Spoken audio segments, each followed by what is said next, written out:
Hello viewers, India investing mentor के एक और वीडियो में आपका स्वागत है। और आज का वीडियो जो है क्विक वीडियो होने वाला है। तो अब तक हमने काफ़ी सारे जो स्टॉक्स हैं उनके बारे में वीडियोस मैंने बनाए थे और उनका एनालिसिस हमने देखा था और मैंने अपना पर्सनल ओपिनियन जो अपना मेरा टेक है उनके बारे में शेयर किया था आपके साथ। तो अब थोड़ा टाइम हो चुका है, 2-3 महीने हो चुके हैं जब ये वीडियोस मैंने बनाने शुरू किए थे। तो अब एक ऑब्वियसली एक परफॉर्मेंस चेक जो होता है जिसको काइंड ऑफ क्वार्टरली बेसिस पे किया जाना चाहिए, वो बनता है ताकि हमें पता चले कि जो भी चीज़ें अभी तक हमने बताई गई थी या जो मैंने अपना एनालिसिस शेयर किया था उनकी एक्चुअली परफॉर्मेंस कैसी चल रही है। तो यहाँ पे मैंने ये स्प्रेडशीट जो है तैयार की है और इसको कैसे तैयार किया है ये मैं आपको बता देता हूँ। तो यहाँ पे आप जो कॉलम ए देख रहे हैं इसमें सारे के सारे टिकर्स लिखे हुए हैं और जैसे-जैसे यहाँ पे वीडियोस अपलोड हुए उनकी डेट्स हैं और फिर उनकी कैसी परफॉर्मेंस रही है, ये यहाँ पे मैंने लिस्ट डाउन की है। तो इसको पूरा अभी देखेंगे, पर अगेन इससे पहले आगे बढ़ें, डिस्क्लेमर है कि यहाँ किसी तरह की मेरी बाय सेल रिकमेंडेशन नहीं है, ना मैं ये कह रहा हूँ कि जो मैंने पहले एनालिसिस दिया था उसमें कोई बाय सेल रिकमेंडेशन थी। सिंपली मैं अपना आपके साथ एनालिसिस शेयर कर रहा हूँ कि मैं हर कंपनी का जब एनालिसिस करता हूँ तो मैं रीज़निंग देता हूँ कि मेरे को वो कंपनी अच्छी या ख़राब क्यों लग रही है। अब वो रीज़निंग वर्कआउट कर रही है, नहीं कर रही है, मार्केट उसको सिमिलर वैल्यूएशंस जो मैंने एक्सपेक्ट की थी दे रही है कि नहीं दे रही, वो ये सिर्फ़ उसका एक परफॉर्मेंस का एक एनालिसिस है। इसमें कोई बाय सेल रिकमेंडेशन यहाँ पे नहीं है। तो सबसे पहला वीडियो जो हमने किसी कंपनी का डाला था एनालिसिस, वो था बैंक ऑफ इंडिया का। ये वीडियो अपलोड किया गया था 20 जून को, जब इस स्टॉक की प्राइस थी 74.45। और ये मैंने हिस्टोरिकल प्राइस कहाँ से निकाली है पहले ही बता देता हूँ। तो मैं गूगल किया था और पहला कि दूसरा लिंक उसमें investing.com का आया था और यहाँ नीचे जाके जो है ना, आप मोर पे क्लिक करके हिस्टोरिकल प्राइस डाल सकते हो। फिर यहाँ पे आप रेंज सेलेक्ट कर सकते हो और मैं 1 क्वार्टर की ले रहा हूँ, तो उसमें मुझे वो डेट्स मिल जा रही हैं कि किसी स्टॉक का अगर मुझे प्राइस देखना है। तो अब ये वाला जो है ये जीएनएफसी का है जो मैं लास्ट में यहाँ पे अपडेट किया, पर मैंने इसी वेबसाइट से सारे के सारे हिस्टोरिकल प्राइसेस यहाँ से एक्सट्रैक्ट किए हैं। करंट प्राइस जो है गूगल शीट्स अपने आप दे देता है आपको, तो यहाँ पे मुझे कुछ करने की ज़रूरत नहीं पड़ी। तो बेसिकली हर सिंबल के लिए, जैसे बैंक ऑफ इंडिया है उसके लिए वीडियो अपलोड किया गया था 20 जून को, तो 20 जून को क्या प्राइस थी वो मैंने यहाँ पे लिख दिया है। और अभी जो आज की डेट में प्राइस चल रही है वो यहाँ पे अपने आप पॉपुलेट हो गई है। और फिर गेन या लॉस कितना है वो यहाँ पे कैलकुलेट होगा। अगर लॉस है, जैसे यहाँ पे अब सिटी यूनियन बैंक में लॉस है, तो लॉस भी यहाँ पे दिख रहा है। और ये गेन या लॉस जो है इसको हम क्लियर कर देते हैं कि ये परसेंटेज में है। तो ये gain loss absolute gain loss नहीं है। अभी जैसे 74 से स्टॉक 93 पे चला गया तो 25% स्टॉक ऊपर जा चुका है। और ये कितना ऊपर जो गया है कितने दिन में, वो है 83 डेज़। तो आज की डेट माइनस जो ये वाली डेट है, इसमें कितने दिन का फ़र्क है वो यहाँ पे आपको डेट दिख रही है। और ये एक नॉर्मलाइज़ करने के लिए, क्योंकि कोई इन्वेस्टमेंट में अभी सिर्फ आप देख सकते हैं कि 60 डेज़ हुए हैं, किसी में सिर्फ 29 दिन हुए हैं, किसी में 80 डेज़ हो चुके हैं। तो हम आइडिया कैसे लगाएँ कि एब्सोल्यूट रिटर्न कितना है? तो हम ये देख रहे हैं कि चलो अगर ये रिटर्न पूरे साल भर कंटिन्यू करते हैं तो एनुअलाइज़्ड रिटर्न कैसा है? तो ये जो एक्चुअल रिटर्न्स हैं इनको यहाँ पे 365 डेज़ में, मतलब अगर 83 डेज़ में इतना रिटर्न है, तो 365 डेज़ में कितना रिटर्न होगा वो एनालाइज़ वैल्यू यहाँ पे लिखी गई है। और यहाँ मैंने लिखा है कि इस दौरान जब तक ये इन्वेस्टमेंट की गई है, तो उस दौरान में क्या किसी कंपनी ने डिविडेंड इश्यू किया है कि नहीं। अब अगेन इसका इन्फॉर्मेशन कहाँ से, मैं पहले ही बता दूँ कि जब ये वेबसाइट में देख रहा था तो यहाँ पे ये मार्क कर देते हैं जब भी कोई कंपनी डिविडेंड पे करती है। जैसे यहाँ ई को इसने अर्निंग्स को इन्होंने मार्क किया है ई से, तो इसी तरह से जब ये कंपनी डिविडेंड पे करती है तो वहाँ पे वो डिविडेंड मार्क करते हैं। तो जहाँ मुझे डी दिखा वहाँ मैंने डिविडेंड येस लिख दिया। मैं पहले दिखा देता हूँ, जैसे बैंक ऑफ इंडिया है, यहाँ पे मैं आपको एक बार सर्च करके दिखा देता हूँ ताकि क्लियर हो जाए। एक जो कैलकुलेशन का मैंने तरीका यूज़ किया है वो हमारा समझ आना चाहिए, ताकि किसी को डाउट नहीं रहेगी ये वैल्यूज़ कहाँ से आई हैं, कैसे आई हैं। तो अब हिस्टोरिकल पे यहाँ पे हम जा सकते हैं। तो अब यहाँ पे हिस्टोरिकल डेटा जो है वो लोड हो जाना चाहिए, ये लोड हो गया। और यहाँ पे मैं पूरे क्वार्टर का डेटा हिस्टोरिकल प्राइसेस का लोड कर लेता हूँ। तो ये प्राइसेस जब लोड हो जाएंगी तो आप यहाँ देख सकते हैं ये अर्निंग्स के बारे में लिखा आ रहा है और फिर यहाँ पे ये डी लिखा हुआ है। तो डी का मतलब क्या है, डिविडेंड। तो 20 जून को डिविडेंड जो है कंपनी ने दिया है। तो अगर 20 जून को कंपनी डिविडेंड दे रही है तो मैंने यहाँ पे येस कर दिया, क्योंकि हमने 20 जून को ही बेसिकली खरीदा था। तो अगर डिविडेंड जो है हमारी खरीदने की डेट के या वीडियो आने की डेट के बाद मतलब आ रहा है, तो यहाँ पे मैंने उसको येस मार्क कर दिया। मुझे खरीदना नहीं बोलना चाहिए, मेरे को बोलना चाहिए जिस दिन वीडियो अपलोड किया गया है उसके बाद या उस दिन या उसके बाद अगर डिविडेंड है तो मैंने येस मार्क करा है, नहीं तो मैंने नो मार्क करा। तो डिविडेंड से तो हमारा यहाँ इतना कंसर्न भी नहीं है। मेन कंसर्न हमारा इस बात से है कि हमारा अभी तक परफॉर्मेंस कैसा रहा है। तो परफॉर्मेंस को अगर हम यहाँ इवैल्यूएट करना चाहें तो अब हम एक-एक करके सारे सिम्बल्स को देखते हैं। तो बैंक ऑफ इंडिया में 83 डेज़ में जो है हमें 25% का गेन मिला है। इसको अगर एनुअलाइज़ किया जाता है तो वो तकरीबन 110% का एनुअल गेन बन जाता है। यानी अगर आप ₹100 लगाओ, तो इस रेट पे अगर ये पूरा साल ग्रो करता रहे तो वो ₹210 बन जाएँगे by the end of 1 year. तो बैंक ऑफ इंडिया में अच्छा खासा गेन है। इंडिया बुल्स हाउसिंग फाइनेंस का वीडियो जो था 21 जून को डाला गया था। अगर 21 जून को उसमें इन्वेस्ट किया जाता, तो वहाँ से अभी 269% का गेन है, क्योंकि उस वक़्त प्राइस 117.15 थी, इस वक़्त उस स्टॉक की प्राइस 188 है और ये 82 डेज़ में 60% का गेन बनता है। तो 60% ऊपर जा चुका है और यहाँ अगर मैं सही बताऊँ, इंडिया बुल्स जो है वो 200 की प्राइस आई थिंक टच कर चुका है, तो ये मतलब अब नीचे आ चुका है थोड़ा-सा, पर ये इससे भी ऊपर गया था। तो एनुअलाइज़्ड रिटर्न जो है वहाँ पे 269% का बनता है और डिविडेंड भी इस कंपनी ने इस डेट के बाद इश्यू किया है। आईआरएफसी की बात करें, तो आईआरएफसी जो है इनमें से हाईएस्ट परफॉर्मर रहा है, जो भी शेयर्स के जो भी स्टॉक्स के वीडियोज़ मैंने बनाए थे उसमें से। वीडियो बनाया गया था 26 जून को, 26 जून को कीमत थी आईआरएफसी की 32.35 और अभी इसकी प्राइस है 77.4, यानी गेन लॉस आपका यहाँ आ जाता है ऑलमोस्ट 139.25% और यहाँ पे सिर्फ 77 डेज़ में ये पूरा गेन बना है, जो कि एनुअलाइज़ अगर किया जाए तो 660% का गेन है। यानी इसी रेट पे ये बढ़ता रहे तो हमारा जो प्राइस वीडियो बनाने वाले दिन पे थी उससे 6.6 टाइम्स ये ऊपर चला जाएगा। तो आप यहाँ से मतलब, और ये एक चीज़ का ध्यान रखिएगा, ये गेन है, ये मल्टीप्लायर नहीं है। मतलब स्टॉक 7.6 टाइम्स चला जाएगा, 660% सिर्फ आपका प्रॉफिट है। क्योंकि अगर आप इस फॉर्मूला को देखेंगे कि मैंने गेन लॉस कैसे निकाला है, तो उसमें मैंने करंट प्राइस में से जो पुराना प्राइस है सब्ट्रैक्ट किया है। तो ये सिर्फ प्रॉफिट की बात हो रही है, सिर्फ गेन की बात हो रही है, इसमें मल्टीप्लायर नहीं है। तो अभी तक ऑलरेडी जो मतलब आईआरएफसी है उसमें पैसा 2.39 टाइम्स हो चुका होता अगर किसी ने 26 जून को इन्वेस्ट किया होता। टाटा केमिकल्स की बात करें तो वहाँ पे सिमिलर तरीके से जब हमने वीडियो बनाया था तो प्राइस थी 1006, इस वक्त है प्राइस 1085। तो जो गेन निकल के आता है वो है 7.8% का। एनुअलाइज इसको करते हैं क्योंकि सिर्फ 76 डेज में इतना गेन आ गया है, तो अगर इसको एनुअलाइज करते हैं ये आ जाता है 37.5%। ईआईडी पैरी का वीडियो मैंने बनाया था 12 जुलाई को। 12 जुलाई को इसकी प्राइस थी अराउंड 459, अभी प्राइस है 524, 14% का गेन है। ये हुआ है 61 डेज़ में। अगर किसी ने इस दिन जो है इसमें इन्वेस्ट किया होता, 84% का एनुअलाइज गेन यहाँ पे है।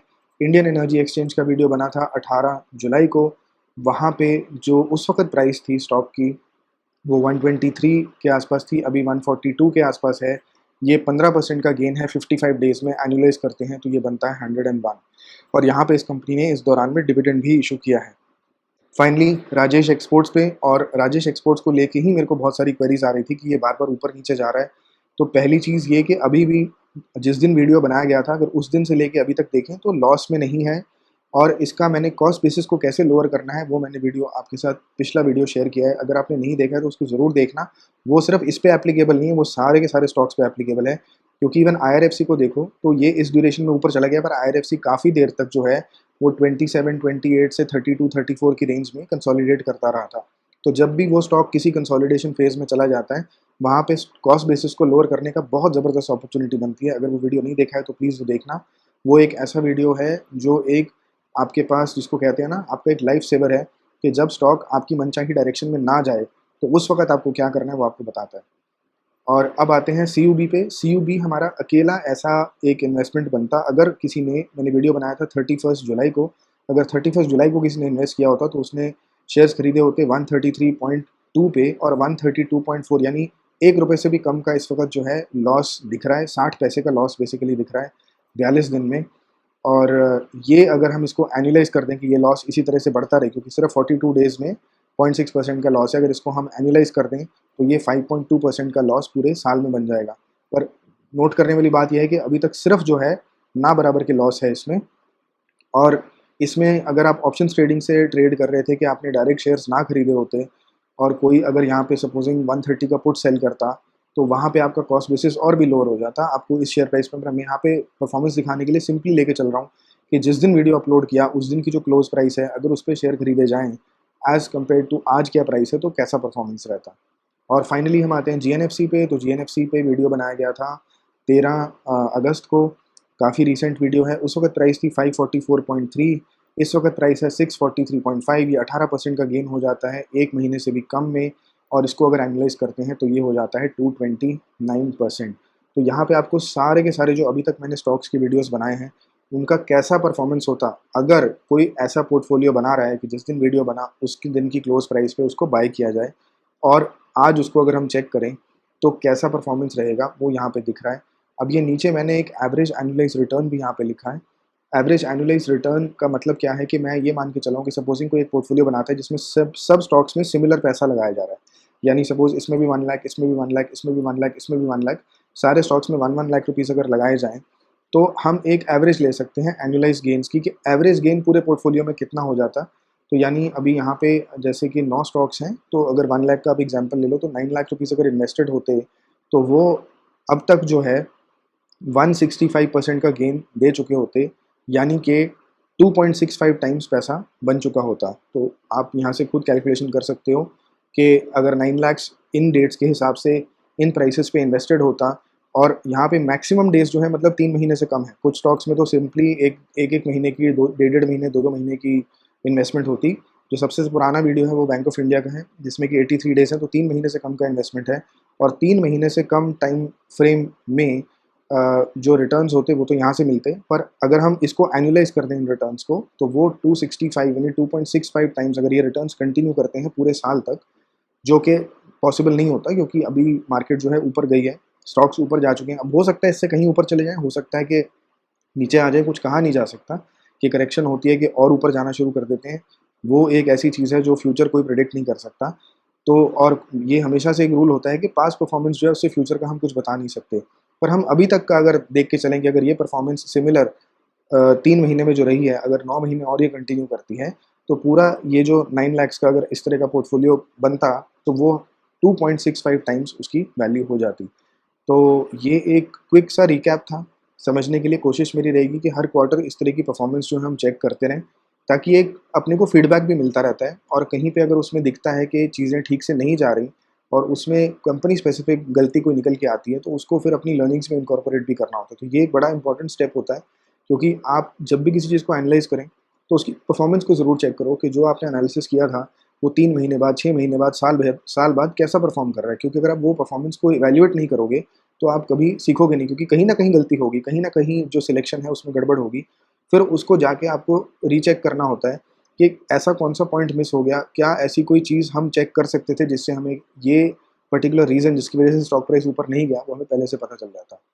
तो अभी तक बाय गॉड्स ग्रेस, ऊपर वाले की जो मतलब है आशीर्वाद से, जो परफॉर्मेंस है वो ज़बरदस्त है। तो जितने भी कंपनीज़ मतलब हमने रिव्यू किए हैं, वो सारे के सारे बहुत ज़बरदस्त गेन दिखाते हैं अगर उस डेट पे जिस दिन मैंने वीडियो बनाया है, उस दिन उसमें बाय इन किया जाता। और इनमें से मैंने डिस्क्लेमर भी दिया है कि बहुत सारे स्टॉक्स में मेरी पोज़ीशन है और पहले से थी, यानी मैं पहले से उसमें इन्वेस्टेड था। तो काफ़ी अच्छा खासा यहाँ पे रिज़ल्ट देखने को मिल रहा है। और सिर्फ़ एक कंपनी है जिसमें कि सिटी यूनियन बैंक है, जिसमें कि हमारे पास नेगेटिव रिटर्न है, वो भी बाय 60 पैसा, यानी 133.2 पे शेयर अगर उसमें खरीदे जाते, तो 132.4 पे वहाँ पे आप जो है उसको आज उसकी प्राइस देख रहे होते, जो कि 60 पैसा कम है। तो ये एक ना के बराबर जो है लॉस होता। पर जो स्टैटिस्टिक्स हैं, वो स्टैटिस्टिक्स हैं, उनको मैं यहाँ पे हिला नहीं सकता, जो नंबर्स हैं वो सामने हैं। तो ये एक ऐसा मतलब वीडियो था कि आपको अपनी परफॉर्मेंस को भी एनालाइज़ करना चाहिए। तो हम जो भी मेरे साथ यहाँ पे देख रहे हैं वीडियोज़, कंटिन्यूअसली उनको वॉच कर रहे हैं, उनको एक रेडी रिकैप है। प्रोसीजर मैंने क्या अडॉप्ट किया मैंने एक्सप्लेन कर दिया, साइट मैंने कौन-सी यूज़ की है मैंने एक्सप्लेन कर दिया। तो ये इस तरह की वीडियोज़ हम कंटिन्यू करेंगे, और आई थिंक इससे थोड़ा-सा कॉन्फिडेंस मिलेगा सबको कि स्टॉक मार्केट्स में जो पैसा है वो बन सकता है। अब हमें हमेशा हम्बल रहना है, हमेशा हमें ये मान के चलना है कि स्टॉक मार्केट सबकी गुरु है, किसी को भी सीधा कर देती है। तो ये नहीं मान के चलना कि इतने अच्छे रिटर्न्स दिख रहे हैं तो ये हमेशा बनते रहेंगे, या हम ढीले पड़ जाएँ अपने एनालिसिस में, अपनी इन्वेस्टिगेशन में, कि हाँ, मुझे तो पता चल गया है कैसे करना है, क्या करना है, मेरे तो हमेशा पैसे बनते हैं, कभी लॉस नहीं होगा। तो वो दिमाग में नहीं आने देना है कभी भी। हमेशा अपने एनालिसिस को जितना हम एफ़र्ट डाल सकते हैं करना है, और साथ ही साथ हमेशा जो मैंने वीडियोज़ बाकी बनाए हैं, मतलब आप मुझे नहीं पता देख रहे हो कि नहीं देख रहे हो, पर इतने सारे वीडियोज़ हैं, अगर आप मेरे वीडियोज़ का कंटेंट देखोगे, यहाँ तो स्टॉक्स का एनालिसिस होता है और बहुत जगह ऐसी चीज़ें सिखाई गई होती हैं। जैसे एक वीडियो है जिसमें मैंने ये बताया कि अगर आपका पूरा एक इन्वेस्टमेंट ज़ीरो पे चला जाए, तो भी आप पोर्टफ़ोलियो को पॉज़िटिव कैसे रख सकते हो। एक वीडियो मैंने बताया है क्लियर कट कि आप अपने कॉस्ट बेसिस को कैसे लोअर करते हो। आपने महँगा खरीद लिया शेयर, अब नीचे गिर गई प्राइस, तो आप उसको कैसे हैंडल करोगे। तो मेरे को जो सबसे इम्पोर्टेंट चीज़ लगती है ना, अगर मैं किसी चीज़ में, किसी भी काम में मैं घुसना चाह रहा हूँ, तो जब सब कुछ ठीक चल रहा है तो सब कुछ ठीक चलेगा ही भाई, वहाँ कुछ करने की ज़रूरत नहीं पड़ती। वो तो सीधा एक जो तरीका होता है काम करने का, वहाँ पे आपको ज़्यादा दिमाग नहीं लगाना पड़ता। मेरे ख्याल से सारी दुनिया सबसे ज़्यादा ट्रबल में जाती है, जो पैनिक बटन आपका क्रिएट होता है जब आपका शेयर प्राइस नीचे गिरने लगता है, यानी जब आपका नुकसान होने लगता है। तो मेरे वीडियोज़ में इतना सारा कंटेंट जो होता है वो सिर्फ़ उन इमरजेंसीज़ को हैंडल करने के लिए होता है कि जब मार्केट आपकी फ़ेवर में नहीं चल रही, मार्केट उल्टा चल रही है, जो कि आप सोच के बैठे थे उससे उल्टा काम कर रही है, तो आपने कैसे उसमें जो है अपने आप को कंट्रोल में रखना है। उसमें 2 वीडियोज़ में बताया, तीसरा मेरे को याद आ रहा है कि मैंने बनाया हुआ वीडियो कि लॉन्ग टर्म में मैं किस तरह से अपना जो साइकोलॉजी है उसको कंट्रोल में रखता हूँ, इवन जब शेयर प्राइस मेरे अगेंस्ट चलने लग जाती है। तो ये अगर आप एक थीम समझोगे ना, जो मैं समझाता हूँ कि एक सक्सेसफुल ट्रेडर, इन्वेस्टर और एक जो स्पेक्युलेटर होता है जिसका कोई कंसिस्टेंसी नहीं होती प्रॉफिट्स में, उसमें एक ही डिफरेंस रहता है कि जो स्पेक्युलेटर है, वो एक तरह से गैम्बलिंग की तरह खेलते हैं कि हम किसी दिन होम रन मारेंगे और हमारा बहुत ज़्यादा प्रॉफिट हो जाएगा। जब तक वो प्रॉफिट रहता है, पर जब उनका फिर नुकसान होता है, वो प्रॉफिट नेगेटिव में चला जाता है। तो उसको वो कभी भी एक कंसिस्टेंट सोर्स ऑफ इनकम की तरह यूज़ नहीं कर सकते, क्योंकि वो डिपेंडेबल नहीं है। कभी भी पॉजिटिव हो जाता है, कभी भी नेगेटिव हो जाता है। अगर आपको कंसिस्टेंट रहना है, तो सबसे इंपॉर्टेंट चीज़ जो होती है कि जब चीज़ें आपके अगेंस्ट जाएँ, तो आपकी पूरी तैयारी होनी चाहिए कि उस सिचुएशन में मुझे क्या करना है। इमरजेंसी के लिए आप अगर तैयार तैयार हो, उस सिचुएशन के लिए तैयार हो जब मार्केट आपके अगेंस्ट जाना शुरू कर रही है, और वहाँ पे आपको अपने रूल्स पता है, आपको अपना तरीका पता है। पहला, आप पैनिक नहीं करोगे। आधा नुकसान पैनिक की वजह से होता है कि जहाँ नहीं बेचना चाहिए था बेच दिया, जहाँ नहीं खरीदना चाहिए था पैनिक में खरीद लिया। वो नहीं होगा, क्योंकि आपको अपना प्लान पता होगा, आपको अपना एक समझ रहेगी कि मेरे को इस सिचुएशन में करना क्या है, आप प्रिपेयर्ड रहोगे उस चीज़ के लिए। दूसरा, आप पैनिक तो नहीं करोगे, साथ ही साथ आपको एक वे आउट पता रहेगा। आपको ये पता रहेगा कि ये अगर मेरा स्टॉक प्राइस, जैसे मैंने लोअर कॉस्ट बेसिस वाला वीडियो बनाया, वहाँ मैंने कम से कम 50 बार बोला है कि कभी भी किसी भी स्टॉक में चाहे कितना ही उसका फंडामेंटल एनालिसिस करने के बाद उसका हमें एग्जैक्ट बॉटम नहीं पता होता प्राइस लेवल का। तो जब भी आपको पैसा इन्वेस्ट करना है, आप वेट करो कि अगर वो और नीचे गिरता है तो उसमें सेकंड इंस्टॉलमेंट डालो, और नीचे गिरता है तो थर्ड इंस्टॉलमेंट डालो। कभी भी पूरा जो आपने एक अमाउंट रखा है एक पर्टिकुलर शेयर में लगाने का, वो एक बारी में मत लगाओ। अगर वहाँ से ऊपर चला जाए, वेरी गुड। नीचे जा रहा है तो आपके पास एक सेकंड थर्ड इंस्टॉलमेंट है, जिससे आप अपना कॉस्ट बेसिस लोअर करते रहोगे, और फिर वहाँ से आप अपना, जब प्राइस ऊपर जाए तो वापस सेल करके आप अपना जो ओवरऑल कॉस्ट बेसिस है उसको नीचे ले आते हो।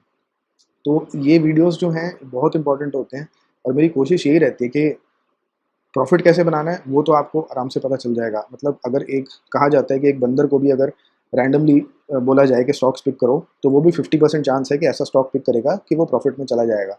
पर जब नीचे प्राइस गिरती है, जब हमारे अगेंस्ट प्राइस एक्शन होता है, उस वक़्त उसको कैसे हैंडल करना है, कैसे मैनेज करना है, वो सबसे इम्पोर्टेंट ट्रिक होता है। तो बाकी सारे वीडियोज़ अगर आपने नहीं देखे, मैं सजेस्ट करूँगा कि उनको प्लीज़ देखो, आपका कोई नुकसान नहीं होगा। मैंने पूरी एफ़र्ट से और मेहनत से बनाए हैं। मेरे हिसाब से आपको ज़रूर ऐसी कहीं न कहीं नॉलेज मिलेगी, जो कि आपको कहीं न कहीं किसी तरह के जो इमरजेंसी सिचुएशन को हैंडल कैसे करना है या एनालाइज़ कैसे करना है, उसमें आपकी हेल्प करेगी। प्लस ये ऑलमोस्ट 9 कंपनीज़ के जो एक्चुअल एग्ज़ाम्पल्स हैं, ये भी मैंने अपलोड किए हैं, इनको आप देखो। तो जो सारी थ्योरी के वीडियोज़ हैं, वो थ्योरी यहाँ पे अप्लाइड है, तभी ये कंपनीज़ को शॉर्टलिस्ट करके सिलेक्ट किया गया।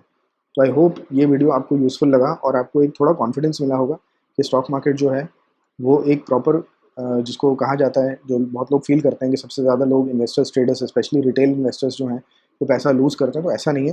प्रॉफिटेबल भी हो सकता है। कंपनीज़ को बस सही टाइम पे सही तरीके से चूज़ करना ज़रूरी है, और फिर अपना जो एक तरीका है कि इमरजेंसीज़ को कैसे हैंडल करना है और लॉन्ग रन में कैसे डटे रहना है, वो ज़रूरी होता है।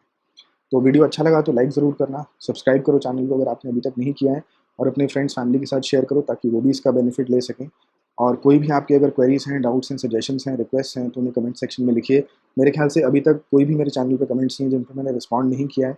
मेरी यही कोशिश आगे भी रहेगी। कभी टाइम थोड़ा ऊपर-नीचे हो जाता है, बिज़ी हो जाता हूँ तो नहीं रिप्लाई कर पाता हूँ। बट अगले दिन या उससे अगले दिन जब भी टाइम मिलता है, डेफ़िनिटली मैं कोशिश होती है कि सारे कमेंट्स को रिप्लाई करूँ। तो आपसे मिलेंगे नेक्स्ट वीडियो में। आपके वक़्त के लिए बहुत-बहुत धन्यवाद। Thank you.